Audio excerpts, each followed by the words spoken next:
Hello বন্ধুরা, আশা করি আপনারা সবাই খুব ভালো আছেন। আমি আজকে পুরোনো দিনের একটা রেসিপি নিয়ে আপনাদের কাছে চলে এসেছি। এই রেসিপিটা আমার দিদাকে খুব বানাতে দেখতাম, আর এখন মাও বানান। চলুন এই রেসিপিটা দেখিয়ে নিই। মৌরলা মাছের বাটি চচ্চড়ি। এই রেসিপিটা বাটিতেও বানানো যায়, আবার কড়াইয়েও বানানো যায়। প্রথমে আমি কড়াইয়ের মধ্যে দুটো মাঝারি সাইজের আলুকে লম্বা লম্বাভাবে কুচিয়ে নিয়েছি, সেটা দিয়ে দিয়েছি। তারপর একটা বড় সাইজের পেঁয়াজ, কুচনো পেঁয়াজ, টমেটো কুচি লম্বা লম্বাভাবে, আর 3-4টে কাঁচা লঙ্কা চেরা দিয়ে তার মধ্যে একে একে হলুদ গুঁড়ো ছোটো চামচের 1 চামচ, জিরে গুঁড়ো 1 চামচ, লঙ্কা গুঁড়ো 1 চামচ, আর ধনে গুঁড়ো 1 চামচ, প্রত্যেকটা ছোটো চামচের 1 চামচ করে দিয়েছি।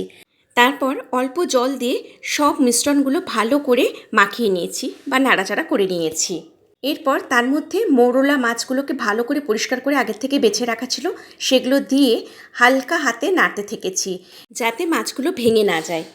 এবার ওপর থেকে 2-3 চামচ মতো কাঁচা সর্ষের তেল ছড়িয়ে সেটা গ্যাসের মধ্যে বসিয়ে দিয়েছি। তারপরে ঢাকা দিয়ে লো ফ্লেমে 2 থেকে 3 মিনিট রান্না হতে দিয়েছি।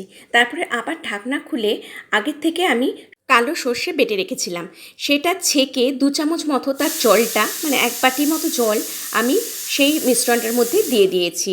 তারপরে আবার যথারীতি ঢাকা দিয়ে 10 মিনিট মতো রান্না হতে দিয়েছি। আলুটা একটু টিপে দেখবেন যে সেদ্ধ হয়ে গেছে কিনা। যখন আলুটা সেদ্ধ হয়ে যাবে এবং গ্রেভিটা ঘন হয়ে আসবে বা মাখো মাখো হয়ে আসবে, ওপর থেকে 2 চামচ মতো কাঁচা সর্ষের তেল আমি ছড়িয়ে দিয়েছি। তারপরে গ্যাসটা অফ করে দেবেন। রেডি মৌরলা মাছের বাটি চচ্চড়ি। গরম গরম ভাতের সাথে বিশ্বাস করুন খেতে দারুণ লাগে। একবারটি বানিয়ে দেখুন, ভালো লাগবে।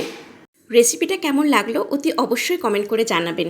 আর এরকম সহজ সহজ রান্নার আপডেট পেতে চাইলে অতি অবশ্যই চ্যানেলটিকে সাবস্ক্রাইব করতে ভুলবেন না, আর লাইক শেয়ারও করে দেবেন।